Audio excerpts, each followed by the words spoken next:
En réalité, nous croyons par la foi. Nous ne croyons pas par la foi. Ce qui veut dire, lorsque nous sommes en train d'adorer Marie, nous sommes voilés. Marie mérite le respect comme toute personne qui a reçu le manteau de Dieu, comme toute personne qui a reçu l'appel du Seigneur. Ça s'arrête là. La personne qui doit être adorée, c'est la personne de Jésus-Christ, qui mérite l'adoration. L'adoration. Nous sommes en train de parler d'une pensée que j'ai laissée ouverte. Nous devons vivre la Bible dans notre vie. Vivre la Bible dans sa vie. C'est-à-dire comprendre certaines choses que le Seigneur, ou je dirais, comprendre et connaître Dieu au travers de sa parole. Comprendre comment est-ce que Dieu marche avec les hommes. Il y a des choses dans la vie, c'est simple pour les avoir. Il faut seulement être ordonné. Il y a des choses, c'est simple pour les avoir. Il faut seulement savoir gérer tes finances. C'est facile des fois d'aller de l'avant, d'aller loin, juste l'ordre. Et des fois, je peux comprendre quelqu'un qui peut ne pas aller loin, juste en l'observant. Des fois, on n'a pas besoin de la révélation pour comprendre qu'est-ce qui peut se passer demain. Et c'est très important. On est en train de parler de le Dieu qui s'est révélé à Abraham, le Dieu de la Bible qui s'est révélé à Abraham comme El Elyon, comme le Dieu très haut. Amen. Et on avait dit que Dieu se révèle à chaque personne, pas de la même manière. Exode au chapitre 6, on en va lire le verset 3. Exode chapitre 6, verset 3, j'ai lu au nom de Jésus. Je suis apparu à Abraham, à Isaac et à Jacob comme le Dieu Tout-Puissant, mais sous mon nom, l'Éternel. Je n'ai pas été reconnu par eux. Verset 4, j'ai aussi établi mon alliance avec eux pour leur donner le pays de Canaan, le pays de leur pèlerinage, dans lequel ils ont séjourné. Amen. Voilà. Genèse 14, 18 à 19. Melchisédek, roi de Salem, fit apporter du pain et du vin. Il était sacrificateur du Dieu très haut.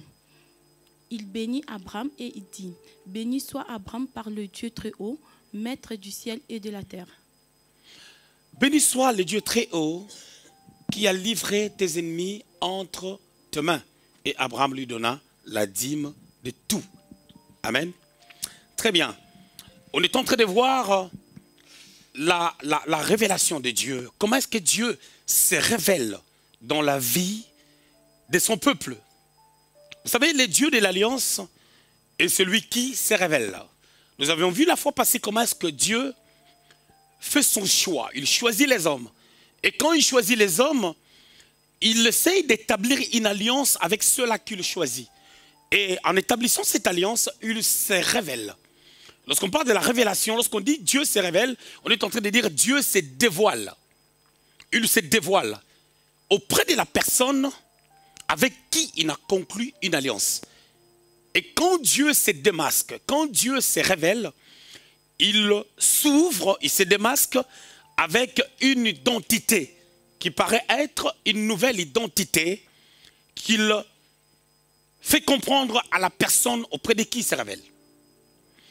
Et à chaque temps, à chaque saison, à chaque dispensation, Dieu, lorsqu'il se révèle, il ne va pas se révéler à une autre personne de la même manière.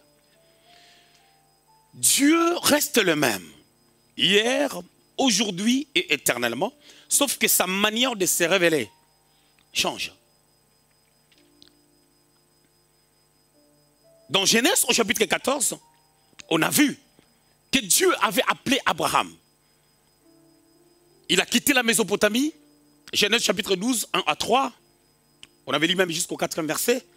On a lu aussi Actes des Apôtres au chapitre 7, à partir du 2e verset, jusqu'en bas. On a vu comment est-ce que ce Dieu-là a appelé Abraham lorsqu'il était encore en Mésopotamie. Et Abraham ne connaissait pas ce Dieu.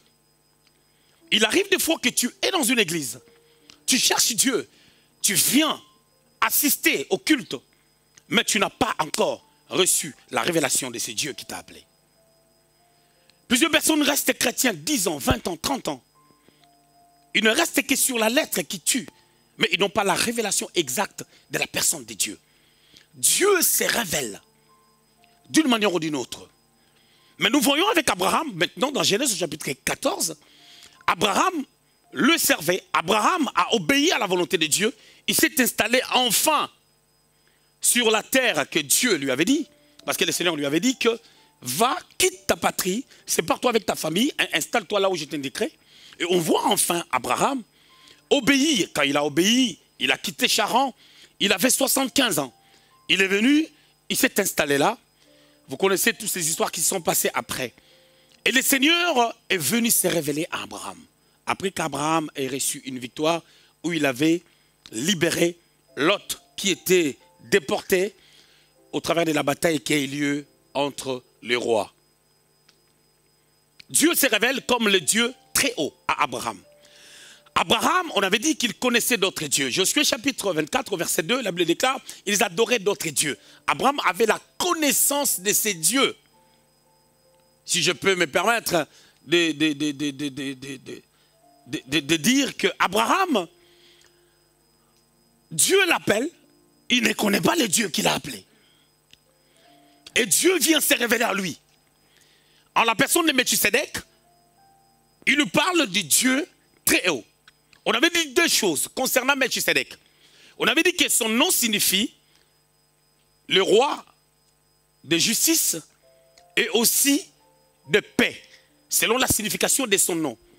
Mais avant qu'on parle de la justice et de la paix, nous voyons qu'il était d'abord un roi. Il vient voir Abraham pour un but.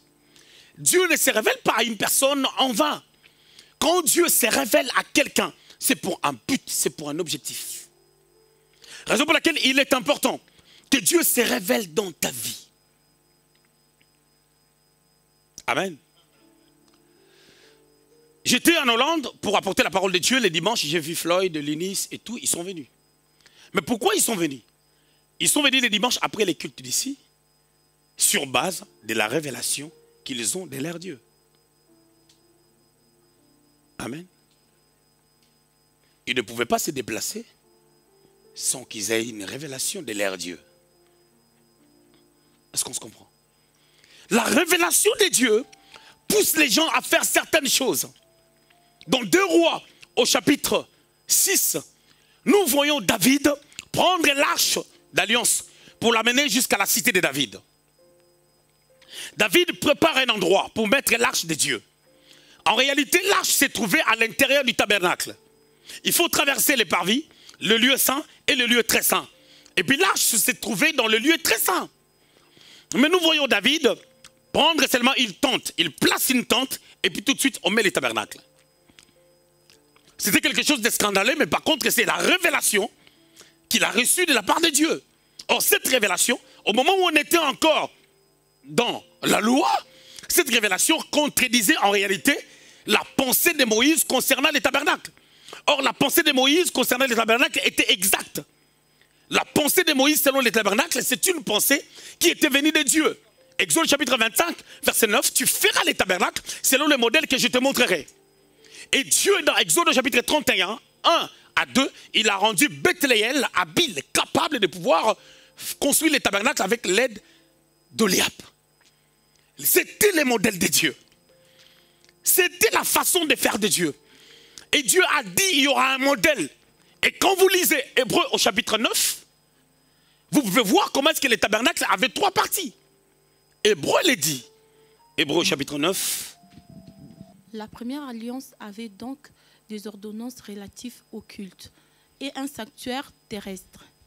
En effet, un tabernacle fut construit dans la partie antérieure, appelé le lieu saint, était le chandelier, la table et le pain de proposition. Derrière le second voile se trouvait la partie du tabernacle appelée le Saint des Saints. Amen. Voilà, vous voyez ici, on nous représente un peu les portées du tabernacle. Selon les modèles que Dieu avait montrés à Moïse, okay, on cite même des choses qui étaient à l'intérieur. Mais je voulais seulement prendre ces passages pour nous ramener à comprendre ceci, que dans les tabernacles, on est en train de voir que, vous allez remarquer une chose, on dit que, en effet, au verset 2, un tabernacle fut construit dans la partie antérieure. appelé lieu saint. En d'autres termes, le parvis n'était pas dans les tabernacles. Le parvis était la partie extérieure. Ok. Et après les lieux saints, il y avait les lieux très saints. Donc, si on prend les parvis, le lieu saint et le lieu très saint, on peut parler de 3 parties. Et si on prend seulement les parties intérieures, on peut parler du lieu saint et le lieu très saint. C'était un modèle parfait. Et Paul est en train de les reprendre ici. Mais vous remarquerez David à son temps, lorsqu'il ramène l'arche, parce que l'arche symbolisait la présence et la gloire de Dieu. On avait vu ça dans 1 Samuel au chapitre 4. Comment est-ce que lorsque Israël s'est bataillé avec les Philistins au temps de l'île des sacrificateurs, combien on avait emporté l'arche? Pourquoi? Parce qu'il ne marchait plus selon Dieu. Et quand on a amené l'arche chez les Philistins, cet événement a amené quelque chose en Israël. Il y avait la mort d'Élie, la mort de ses 2 enfants. Ou je dirais mieux, quand ses 2 enfants étaient morts, et lui aussi était mort. Il a fait une crise quand il a appris la nouvelle. Et l'enfant qui était né au travers de l'un de ses enfants, on l'a appelé Ichabod, l'absence de la gloire. Mais David amène cette caisse qu'on appelle l'arche de l'alliance, il place ça dans un endroit à lui. Il fait une tente, il le met. C'est la révélation qu'il avait reçue de la part de Dieu. Mais qu'est-ce que David avait reçu? David était l'homme selon le cœur de Dieu. La Bible dit ceci. Car Dieu a tant aimé le monde. Jean chapitre 3 verset 16. Il a donné son fils bien-aimé, son fils unique. Lorsque Jésus était baptisé, une voix se fit entendre. Celui-ci est mon fils bien-aimé. Et dans l'ancienne alliance, nous voyons David, le bien-aimé de Dieu, faire des choses, non pas selon Moïse, mais il fait des choses selon Christ. Mais dans une dispensation où Christ n'était pas encore révélé. Il prend les tabernacles, il laisse les tabernacles. Quand vous lisez dans Chronique, tu vas comprendre comment on explique ces choses. Les tabernacles, il a laissé les tabernacles à Gabaon. Mais il a mis une tente à la cité de David. Il est venu, il a mis l'arche. Pourquoi David a fait ça? C'est parce qu'il avait reçu la révélation sur Christ. David, c'est la typification de Christ même dans l'ancienne alliance. Et David, c'est quelqu'un qui a vécu dans l'ancienne alliance, mais qui opérait comme quelqu'un de la nouvelle alliance. On peut le voir dans sa qualité de vie. Plusieurs fois, les rois cherchaient à les tuer. Mais lui, il a eu l'occasion de pouvoir tuer les rois. Il ne l'a pas tué. Or, les gens de l'ancien temps, c'était œil pour œil, dent pour dent. Non pas parce que Dieu voulait ça, mais c'était leur interprétation, leur façon de vivre. Mais tu vas comprendre que David, il avait un regard sur Christ. Un regard fixé sur la croix. Jésus qui meurt à la croix, les rideaux du temple a été déchiré, où tout le monde pouvait entrer dans la présence de Dieu. L'image du tabernacle de David, la tente de David, où on met l'arche, tout le monde peut entrer et voir l'arche. Il a réformé des choses à sa manière. Quand tu es chrétien, tu n'as pas la révélation du Dieu qui t'a amené dans une église. Les jours qu'il y aura un problème, tu vas partir. Ce qui importe dans une église, en réalité, aujourd'hui, on commence à rester dans les églises à cause de la valeur ou de la taille du message. On commence à rester dans des églises à cause de la taille de l'onction. Mais or, en réalité, on doit rester dans une église parce que Dieu nous a placés là. Parce que la connaissance de la parole de Dieu qui coule au travers des entrailles spirituelles de l'homme de Dieu, du Père spirituel, ça peut ne pas être quelque chose ou une réalité qui impacte ta vie lorsque tu ne réalises pas la valeur de ces choses. Bien aimé, si je te donne une enveloppe qui a 500 €, moi je te dis, écoute, il y a 150 € ici, tu croiras sur base de ce que moi je te dis. Lorsque dans ta conscience, lorsque en toi-même tu ne réalises pas la valeur, l'impact, la puissance de ce Dieu-là qui t'a appelé, bien aimé dans le Seigneur, tu peux rester chrétien longtemps sans réaliser ou sans vivre les réels impacts de la vie de Dieu. Raison pour laquelle Dieu ne peut pas se révéler à tout le monde de la même manière. Écoutez maintenant. Nous avons lu un texte dans Exode au chapitre 6 au verset 3 et 4. On est là, lu le verset 3, moi j'ai lu le verset 4. Mais écoutez, c'est quelque chose de bizarre. Dans Genèse, au chapitre 14, Dieu se révèle comme un Dieu très haut à Abraham. Dans sa rencontre avec Melchisedec. Je ne vais pas retourner sur Melchisedec, j'en avais parlé la fois passée. Mais nous voyons qu'Abraham reçut maintenant la révélation du Dieu qui t'a appelé. Il pouvait comparer ces dieux-là au Dieu qu'il a connu avant. Et c'est Dieu qui s'est révélé en lui, s'est montré comme le Dieu très haut.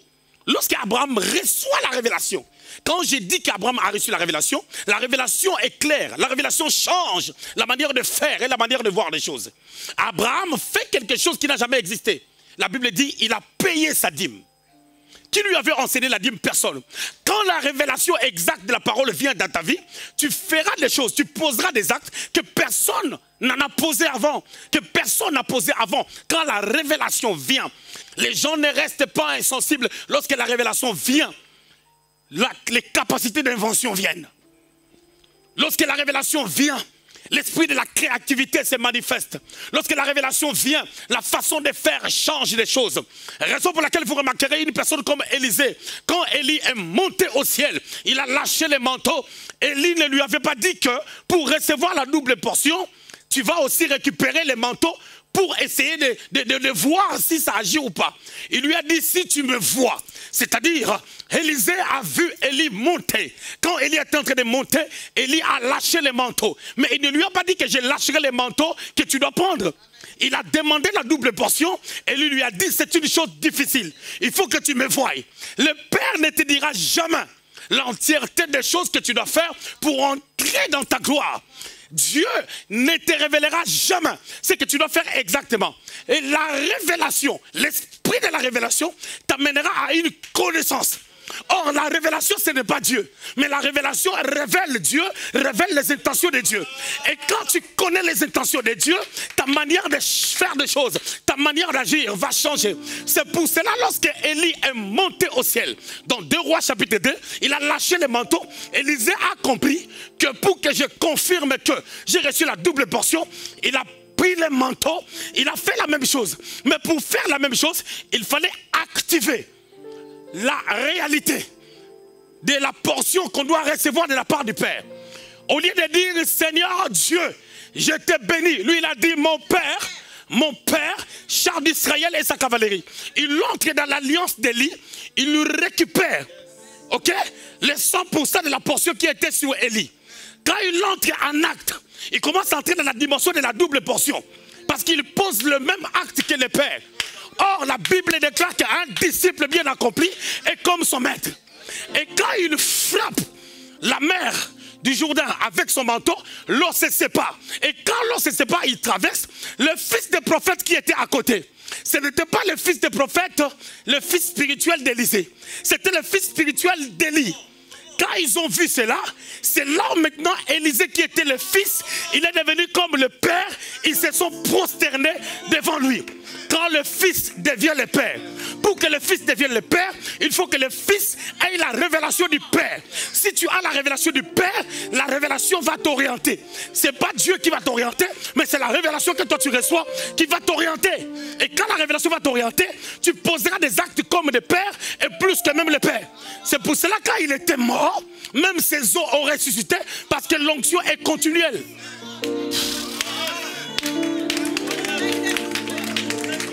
Ok. Maintenant, j'étais en train de dire ceci. Lorsque tu reçois la révélation, hein, Diaco? Lorsque tu reçois la révélation, ce n'est pas Dieu. Tu comprends? C'est comme l'image de Louise, ce n'est pas Louise. Si je prends une pierre, je la cherche, je vois son image, elle passe, moi j'attaque l'image, je jette une pierre, elle n'aura pas mal, naturellement. Mais par son image, je peux voir, je peux la situer même comment elle est habillée. Si elle est habillée en pantalon, l'image qui va se reproduire sur le mur ou par terre, ça sera l'image d'une femme habillée en pantalon. Si c'est la jupe, ça sera ça. Alors si je vais dire à quelqu'un que je l'ai vu, je vais dire elle est habillée en pantalon parce que j'ai vu sa silhouette passer. Donc la révélation nous amène à avoir un portrait de comment Dieu s'est présenté. S'il était en pantalon ou en jupe. Come on. Come on. Par là, je voulais dire quoi? La révélation ouvre une page de ta vie pour que tu comprennes, ok, donc moi, Dieu n'aime pas que je fasse ça. Il n'aime pas que je fasse ça, mais il veut que je fasse ça, ça et ça. Et cette révélation, dans sa compréhension, elle est progressive dans la vie de chaque personne. Il n'y a pas de ressemblance. Raison pour laquelle, quand tu veux copier la marche de quelqu'un avec Dieu, quand la personne là va s'égarer, tu vas t'égarer avec. Beaucoup de personnes s'égarent parce qu'ils copient la marche. Ils copient la marche des gens et facilement ils peuvent s'égarer. Je parle avec Ketia quand on est rentré dans Hollande, qui m'expliquait que j'avais connu les dieux qui étaient un Dieu qu'on nous a appris que tu peux faire des gaffes. Dieu est bon. Il va te pardonner. Est-ce que c'est faux? C'est vrai. Mais cela dépend maintenant de l'esprit qui est derrière cette pensée. Il peut y avoir un esprit qui t'encourage à demeurer dans les gaffes. Or, Dieu ne veut pas que nous demeurions dans les gaffes. Parce que la grâce est là. Romains chapitre 6, verset 1er. Pécherions-nous pour que la grâce surabonde? L'apôtre Paul répond en disant, loin de là. Vous comprenez un peu? Ok, Exode au chapitre 6. Dans Exode chapitre 6, la Bible dit, Dieu est en train de parler à Moïse. Hein? Il lui dit, je me suis révélé à Abraham, à Isaac et à Jacob comme le Dieu tout-puissant. Waouh! Lisez la Bible bien. L'histoire d'Abraham commence où? L'histoire d'Abraham commence dans Genèse au chapitre 12. Jusqu'à ce que ça finisse dans Genèse au chapitre 24. On ne voit pas là où Dieu a dit à Abraham que je suis le Tout-Puissant. On a vu là où Dieu lui a dit, je suis le Dieu très haut, et les lions. Mais d'où vient, my God, d'où vient maintenant cette pensée où Dieu est en train de dire à Moïse, quand il rencontre Moïse, il veut se révéler à Moïse. Moïse devait aller en mission. Tu es venu dans cette église. Nous allons partir au Cameroun. Quelle est la révélation que tu as reçue? Quelle est la révélation que j'ai reçue par rapport au Cameroun? Quel est notre but? Quelle est notre base? Quel est notre soubassement? Pourquoi nous y allons? Vous comprenez là où je suis? Quand tu connais la révélation, pourquoi je parle de ces choses? Quand tu sais la révélation que Dieu te donne pour un lieu, tu dois comprendre qu'il y a la bataille des révélations. Je vais revenir sur ça. J'explique d'abord. Dieu dit à Moïse, je suis le Dieu tout-puissant. El Shaddai. El Shaddai doit se traduire littéralement par le Dieu toute suffisance. Qu'on traduit encore littéralement par Dieu tout-puissant. Pourquoi? Le Dieu qui a la suffisance de tout est un Dieu puissant. Parce que la puissance, c'est la capacité d'admettre, la capacité d'agir, la capacité de faire avec toute liberté, tout en étant relax dans ce qu'on peut faire parce qu'on sait qu'on le fera. Parce qu'on a des potentiels. Et c'est Dieu-là toute suffisance. Quand on parle de Dieu toute suffisance, on est en train de parler d'un Dieu qui a des capacités de tout faire parce que c'est lui le créateur. Et parce qu'il a les capacités de tout faire, automatiquement, il est puissant. C'est par sa puissance qu'il arrive à tout faire. Je vais revenir sur Abraham. Mais le Dieu qui est en train de parler, il parle à qui? Il est en train de parler à Moïse. Mais ce n'est pas ça la révélation qu'il donne à Moshe. Il dit à lui, je me suis révélé comme le Tout-Puissant. Mais je ne me suis pas révélé à lui sous mon nom éternel. Donc, la révélation de Moïse, ce n'était pas Tout-Puissant. Mais la révélation de Moïse, c'était éternel. Et plus loin maintenant, quand Moïse avance, Dieu lui dit, Moïse n'a pas compris le nom là d'éternel. Il pose la question. Lorsque je vais partir là-bas, si on me demande ton nom, qu'est-ce que je dirai? Il a dit, tu leur diras que je m'appelle Je suis. Qui se traduit par je suis celui qui suit. Littéralement, cela veut dire je suis celui qui est là au moment, à chaque moment où tu auras besoin de moi. Et même si toi, tu ne manifestes pas les désirs d'avoir besoin de moi, moi, je serai toujours là. C'est cette pensée que le Seigneur a interprétée en disant, je ne vous abandonnerai jamais jusqu'à la fin de vos jours, parce que je suis. Alors quand tu es chrétien, tu dois comprendre que Dieu ne peut pas t'abandonner même si ça semble ne pas marcher, même si les choses ne vont pas dans le sens où tu veux. Il est là. Pourquoi? Galates au chapitre 2, verset 20, la Bible déclare à la partie B que ce n'est plus moi qui vis, mais c'est Christ qui vit en moi. Et 2 Corinthiens 5, 17 pourra dire, si quelqu'un est en Christ, c'est-à-dire être en Christ, il y a des choses. Je suis en lui, il est en moi. Je suis en lui parce qu'il est en moi. Du fait qu'il soit en moi me permet d'être en lui. Pourquoi? Quand on est de nouveau, Christ habite en nous par le Saint-Esprit. Alors du fait qu'il habite en nous par le Saint-Esprit, comme lui, Christ, il a l'adresse. Il nous amène maintenant vers lui et on demeure en lui. C'est ça qui nous permet de pouvoir marcher selon lui. Or, quand tu habites dans la maison de quelqu'un, tu auras la révélation de sa maison. C'est pour cela qu'il est facile, quand tu es en Christ, d'avoir la révélation ou la connaissance de Dieu. C'est à ce niveau que la Bible va commencer à s'imprimer dans ta vie. Et quand je dis que la Bible va commencer à s'imprimer dans ta vie, tu vas commencer à voir des choses que les gens ont vécues. Dans leurs difficultés, là où ils étaient limités, comment Dieu s'est manifesté, ils se sont en sortis vainqueurs. Maintenant, Dieu dit à Moïse, je suis éternel, celui qui suis. Je m'appelle, je suis. Alors, Moïse n'a pas cherché à savoir, oh non, Dieu, pourquoi? Moi, je veux seulement El Shaddai. Je veux El Shaddai. Mais pourquoi Moïse n'avait pas besoin d'El Shaddai? Dieu avait trouvé bon de se révéler en lui sous le nom de je suis.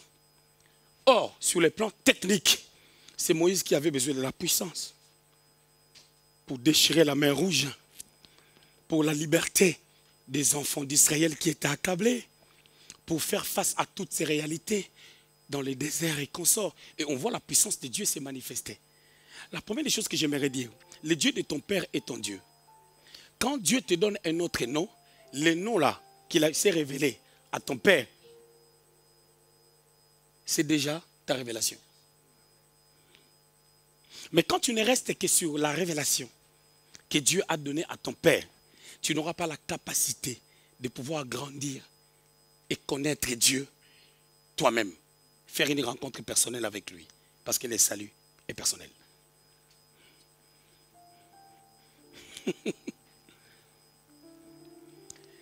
Le Dieu qui s'appelle Je suis n'annule pas le Tout-Puissant. En d'autres termes, quand tu as un problème, le Dieu que tu as vu guérir quelqu'un, c'est le même Dieu qui est capable de te donner ce que tu as besoin.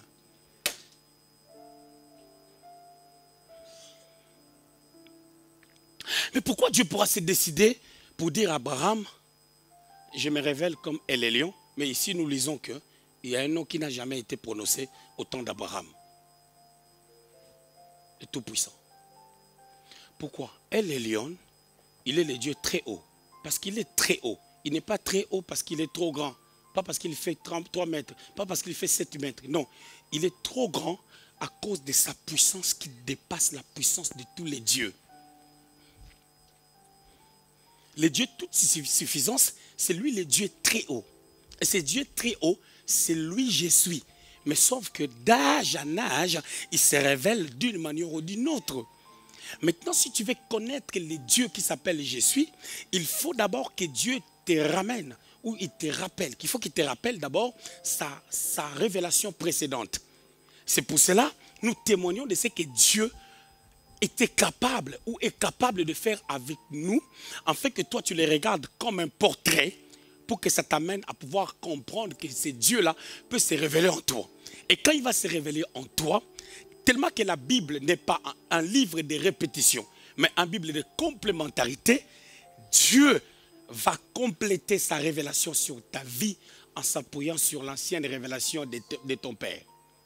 Alors, mais quelqu'un va dire, mais pourquoi maintenant moi je dois avoir la révélation de ces dieux. Si tu ne connais pas ton enfant, tu ne sais pas comment il fonctionne, tu ne connais pas ses erreurs à l'école, tu ne connais pas dans quel domaine l'enfant là est fort et dans quel domaine elle a des faiblesses ou il a des faiblesses, cet enfant-là, sa destinée va connaître des problèmes même si tu intercèdes chaque jour pour elle ou pour lui. Raison pour laquelle dans des écoles, on donne un rapport. Et le diable, quand il comprend que tu es fille d'alliance, fils d'alliance, quand il te donnera les rapports, quand la Yofa, quand le professeur vont te donner les rapports, il peut arriver que le professeur ne donne pas un rapport exact. Parce que le diable l'a revêti. C'est pour cela que toi-même, tu dois avoir la révélation de ton enfant au-delà de ce que le professeur pourra dire. Quand tu auras la révélation exacte de ton enfant, tu vas faire face au mensonge du professeur si c'est le cas de mensonge. Et toi, tu diras que non, ce qu'il est en train de dire. En réalité, ce n'est pas ça. Je sais que ma fille ne sait pas faire ça et ça, mais lui, il a rajouté encore d'autres choses. Pourquoi? Celui qui fait des erreurs, on lui rajoute encore d'autres erreurs. C'est ce que je suis en train de dire. Ça, c'est un message de famille. C'est un message d'église. C'est un message pour les enfants de Dieu. C'est un message pour les serviteurs de Dieu. C'est un message pour ceux-là qui veulent connaître Dieu dans chaque domaine, sur le plan professionnel, ainsi de suite. Tu viens au travail, tu achètes une nouvelle voiture, tu arrives, les gens manifestent la jalousie. Tu reçois la révélation. Tu reçois la révélation. Ne dis rien. Sois zen, garde le sourire. Tu as reçu la révélation, tu te dis, ok. Donc, au travers de ces gens, j'ai compris que la bénédiction dérange le monde des ténèbres. Donc, à chaque fois que tu vas commencer à progresser de la vie, si on te combat, tu vas comprendre que soit la bénédiction est proche, soit la bénédiction est là, mais tu ne l'as pas encore reçue, mais le diable est en train de le voir. Mais par l'attitude des gens, tu peux recevoir la révélation de la manière dont Dieu veut que tu puisses te comporter. C'est ce que j'étais en train de dire. Comprends une chose. Quand vous avez des enfants, tu as 3, 4 enfants, 5 enfants. Quand ça marche bien pour un, quand ça marche bien pour 2, il y aura toujours un qui aura un problème. Obligé. Dieu va laisser ces problèmes-là pendant un temps. Pourquoi? C'est pour activer ta foi, pour aller dans une nouvelle dimension, une nouvelle révélation. Mais nous, quand on voit que de l'autre côté, ça boite, toi, tu vas bien, l'autre enfant va bien, l'autre est là, ça boite un peu. Ne baisse pas les bras. Quand tu baisses les bras, cet enfant-là va rester avec ses handicaps. Et le diable voudra maintenant que ça reste là. Comment? Il y aura des gens qui te mettront la pression. On mettra ton enfant à l'écart. Ça peut être à l'école, ça peut être d'autres enfants. Et aujourd'hui, c'est dangereux. Hein? Ça devient même parent contre parent. Un parent qui laisse les problèmes de son enfant, qui regarde les problèmes de l'enfant d'autrui. La paille et la poutre. Alors, il faut détecter chaque chose quand tu as la révélation de Dieu. La révélation de Dieu t'amènera dans la stabilité. La révélation que toi tu reçois, ça va t'amener dans la stabilité. Tu seras stable, tu seras inébranlable. Mais comment recevoir cette révélation? Il arrive des fois, la pensée de Dieu vient, mais on n'arrive pas à les capter. Vous savez pourquoi? Parce qu'on n'est pas transformé. Comment recevoir la révélation? Parce que c'est ça la plus grande question. Tu nous parles que nous devons comprendre qu'est-ce que Dieu veut pour nous. C'est-à-dire, la révélation, c'est ça. Comment, qu'est-ce que Dieu veut pour tout et chacun? Ici, toutes les personnes qui sont assises ici, ils n'ont pas la même révélation. Notre base, notre soubassement, c'est Christ. Nous nous positionnons, nous nous posons sur Christ, nous tous, c'est vrai. Mais chaque personne a son alliance avec Dieu. Tu verras une autre personne, il fait beaucoup des offrandes. Une autre personne va dire, elle exagère. Non, elle n'exagère pas. Elle sait d'où elle vient, elle sait là où Dieu l'amène, elle sait ce qu'elle est en train de faire. Tu peux voir, on va aller au Cameroun, quel est l'empressement qu'elle a dans le cœur? Pourquoi elle est agitée par rapport à ça? Parce qu'il y a 2, 3 personnes de sa famille qui vont être guéries. Oh, mais il y a aussi des gens qui ont des membres de leur famille, ils ne calculent pas, ce n'est pas leur problème. Non, la famille c'est juste un pont. Le problème, c'est une révélation. La révélation, ce n'est pas toujours ce qu'on entend. La révélation, des fois, on sent qu'on est agité. La Bible dit, Dieu appelle Samson, l'esprit commence à l'agiter. Et l'esprit nous agite, nous amène à faire des choses. En quelque sorte, tu te dis, mais comment je me prends la tête par rapport à ça? Je peux tout laisser. C'est ça la révélation. La révélation te rend prisonnier. cela l'apôtre Paul dit, je suis prisonnier de Christ. Écoutez maintenant. Comment maintenant recevoir cette révélation? Et beaucoup de gens loupent ça. Comment recevoir cette révélation? Parlant de la révélation, on est en train de parler de l'attitude que tu dois adopter pour ta marche avec Dieu. C'est ça ta révélation. Et cette attitude-là que tu dois adopter, c'est basé sur Jésus-Christ, mais c'est différent pour chaque personne. C'est ça la base de mon enseignement. Maintenant, Romains, chapitre 12, versets 1 à 2. On est là, va lire. Je vous exhorte donc, frères, par la compassion de Dieu, à offrir vos corps comme un sacrifice vivant, saint, agréable à Dieu, ce qui sera de votre part un culte. Ne vous conformez pas au siècle présent, mais soyez transformés par le renouvellement de l'intelligence, afin que vous discerniez quelle est la volonté de Dieu, ce qui est bon, agréable et parfait. Waouh! Écoutez bien, mes seigneurs. Comment maintenant entrer dans cette révélation ou recevoir cette révélation, ok, pour que tu connaisses ce que Dieu veut pour toi, par rapport à ton avenir, par rapport à ta destinée. Écoutez ce que Romain dit. Ça, il s'agit bien de Paul, qui est en train de parler aux Romains. Si Paul n'était pas parti à Jérusalem pour se faire arrêter, on n'allait pas voir ses écrits. S'il était parti à Rome, il allait enseigner ça. Ça n'allait pas être mis par écrit. Mais quand il est parti à Jérusalem, on l'a arrêté, il est parti en prison, il a écrit ces choses. Ok. On a dit que Paul est en train de dire, il veut, hein, il nous exhorte, ça c'est Paul, hein, par rapport à sa compréhension qu'il avait, il nous exhorte, ok, à offrir nos corps comme un sacrifice. Là, en réalité, si tu rentres dans la profondeur de la chose, on ne parle pas du corps physique. Non. On est en train de parler d'un être spirituel qui doit comprendre ce qu'il doit faire et payer un prix. Ne pas regarder les temps qu'il peut passer dans la présence de Dieu, ne pas regarder certaines choses qu'il peut faire pour Dieu, ou certaines décisions qu'il doit prendre, ou certaines choses qu'il doit abandonner pour suivre le Seigneur. Et toutes ces choses-là, on dit à offrir les corps. C'est-à-dire, toutes ces choses-là, ce qu'on offre devient une offrande. Ici, on n'est pas en train de parler d'argent, mais on est en train de parler d'une vie d'une personne qui est devenue une offrande, comme Christ a été une offrande. Et comment est-ce que la vie de quelqu'un doit devenir une offrande? C'est mettre en place, en exergue, les intérêts de Dieu. Souvent, nos intérêts, dans nos bouches, hein, si on ne critique pas, on n'est pas à l'aise. Si on n'attaque pas quelqu'un, on n'est pas à l'aise. Si on ne dit pas telle chose, on n'est pas à l'aise. Il faut qu'on le fasse. Et au moment où on arrête de le faire, ça devient un prix. Ça devient un sacrifice. Ça devient une offrande. Là, on s'offre à Dieu. Et maintenant, quand on s'offre comme ça à Dieu, automatiquement, Dieu prend place dans nos vies. C'est lui qui commence à vivre en nous. Qu'est-ce qui se passe maintenant? Quand on quitte cette dimension, c'est là où vous allez remarquer une chose. La Bible dit, à offrir vos corps comme un sacrifice vivant, saint, agréable à Dieu, ce qui sera de votre part un culte raisonnable. Lorsqu'on entre dans cette dimension, on commence à faire pour Dieu un culte, cultus. Cultus. Le culte, c'est l'adoration. L'adoration, c'est la reconnaissance que l'homme peut avoir par rapport à son Dieu. Et quand on commence à s'offrir comme ça, c'est là où on devient reconnaissant de qui est Dieu. On devient un adorateur que Dieu cherche. Et quand on atteint ce niveau, regarde ce que Paul dit maintenant au verset 2. C'est là où maintenant il donne l'ordre. Ne vous conformez pas au siècle présent. Si vous voulez vivre la vie d'adorateur, la vie qui dépend de Dieu, il ne faut pas que vous puissiez vous conformer au siècle présent. Le siècle présent nous amène à des critiques. Le siècle présent nous amène à passer toute notre vie sur Facebook. Le siècle présent nous amène à perdre le temps. Le siècle présent nous amène dans des mensonges. Le siècle présent nous amène dans plein de choses, les inimitiés, ainsi de suite.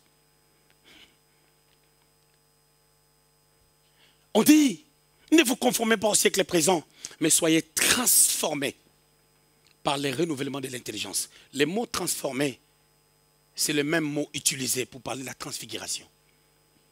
Et quand on parle de la transfiguration, on est en train de parler de d'une personne qui est devenue une autre. C'est-à-dire un autre éclat qui vient dans la vie d'une personne. Raison pour laquelle vous remarquerez ceci. Élie est monté au ciel. Mais Élie ne pouvait pas monter au ciel avec le corps qu'il avait. Il est monté au travers de tourbillons et de feu. Mais en réalité, avec ces corps, ces tourbillons-là, ces chars de feu allaient les consumer. Mais ça ne l'a pas consumé parce qu'il était transformé à un autre corps. Comme le jour de l'enlèvement, nous serons transformés. C'est pour cela que Jésus, quand il est monté au ciel, il ne pouvait pas monter au ciel avant la résurrection. Sinon, il n'allait pas monter.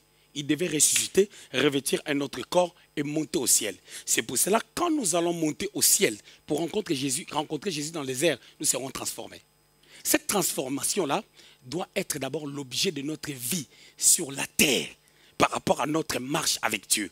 La transformation, c'est la capacité de pouvoir refuser le mal. Parce que le combat, il y en aura toujours.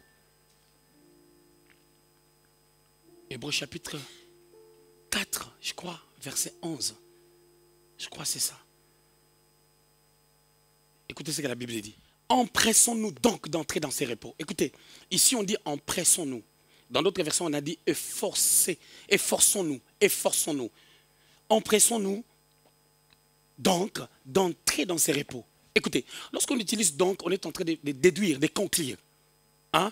Efforçons-nous, en conclusion, d'entrer dans ces repos. C'est quoi ces repos? C'est la paix que Jésus donne. Il a dit aux disciples, je vous donne la paix, pas comme le monde donne. La paix que le monde donne, c'est les cadeaux que nous recevons, des choses que nous recevons. La gentillesse des gens, on sent que ça nous met à l'aise, mais c'est éphémère. La même personne va te tourner la face. La même voiture qui t'a donné la joie, quand tu voulais l'acheter, quand tu as ça, c'est comme si la joie la part. Parce que ce n'est pas ce que Dieu donne. Et ce que Dieu donne demeure et quand tu comprends. Mais qu'est-ce que la Bible dit? Efforçons-nous d'entrer dans ces repos. C'est-à-dire qu'il y a des efforts à fournir pour craindre Dieu. Il y a des efforts à fournir pour entrer dans la bénédiction. Il y a des efforts à fournir pour comprendre que Christ est mort à la croix. C'est pour moi. C'est pour mon salut. C'est pour ma paix. Je ne peux pas être tourmenté. Je dois à la bénédiction.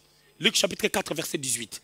La Bible dit, l'Esprit du Seigneur est sur moi. Il m'a oint pour annoncer la bonne nouvelle aux pauvres. La première mission du Seigneur, c'était de pouvoir traiter les problèmes de la pauvreté. La pauvreté, c'est quoi? C'est le manque de paix. C'est le manque de ce que tu as besoin. Et ce que tu as besoin, ce que tu manques, te vole la paix. Et Dieu est venu pour traiter d'abord les problèmes de la pauvreté. La pauvreté, c'est vivre avec des limites. On paye ça, et puis on ne peut plus se réjouir. On manque du repos. Jésus est venu pour traiter ces problèmes. C'est pour cela qu'il s'est fait malédiction. Il s'est fait pauvre pour que nous soyons riches, pour que nous soyons bénédiction. Mais c'est une mentalité. Tu dois entrer dans cette mentalité. Il y a des efforts à fournir pour shifter, croire à la grâce de Dieu, comprendre de quoi Dieu est capable et que l'œuvre de la croix est plus forte, plus puissante par rapport à tes problèmes. Je vous avais parlé du brigand qui a compris que cet homme est différent. Il peut m'amener quelque part. Même si j'ai perdu la vie terrestre. Mais moi, je ne te dis pas d'être comme les brigands. Il a été sauvé. Jésus lui a dit, aujourd'hui tu seras avec moi au paradis. Il pouvait discuter. Jésus n'attendait que sa foi. La première dimension, Jésus lui a dit, aujourd'hui tu seras avec moi au paradis. Mais il pouvait discuter. Il pouvait prier pour dire, Maître, je sais que tu ressusciteras le 3e jour. Fais en sorte que je ressuscite aussi. Et la foi lui a manqué. C'est comme cette femme-là qui a donné des vases. Quand les vases étaient finis, l'huile s'est arrêtée. Donc le problème du brigand, ce n'était pas le problème de Dieu. Il pouvait bel et bien vivre encore. Il lui manquait seulement la foi.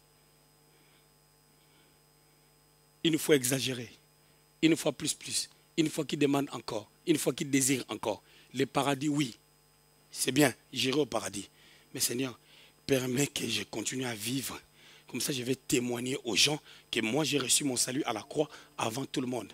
J'ai été la 2e personne à recevoir le salut après Barabbas.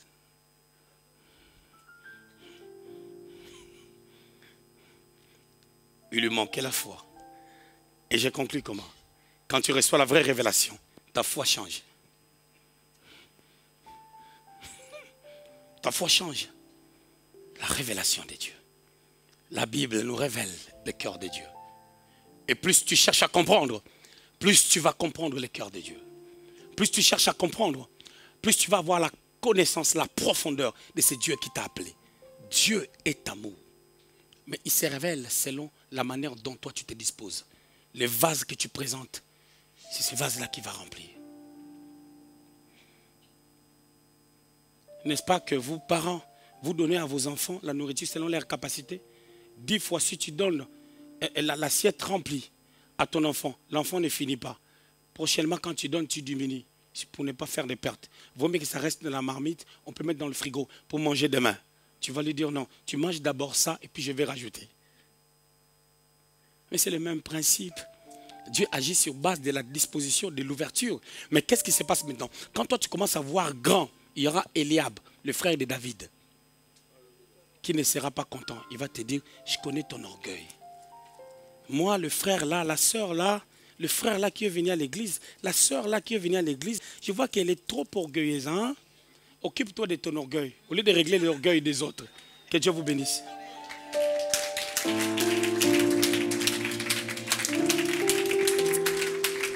En réalité, nous croyons par la foi. Nous ne croyons pas par la foi. Ce qui veut dire, lorsque nous sommes en train d'adorer Marie, nous sommes voilés. Marie mérite le respect comme toute personne qui a reçu le manteau de Dieu, comme toute personne qui a reçu l'appel du Seigneur. Ça s'arrête là. La personne qui doit être adorée, c'est la personne de Jésus-Christ qui mérite l'adoration. L'adoration.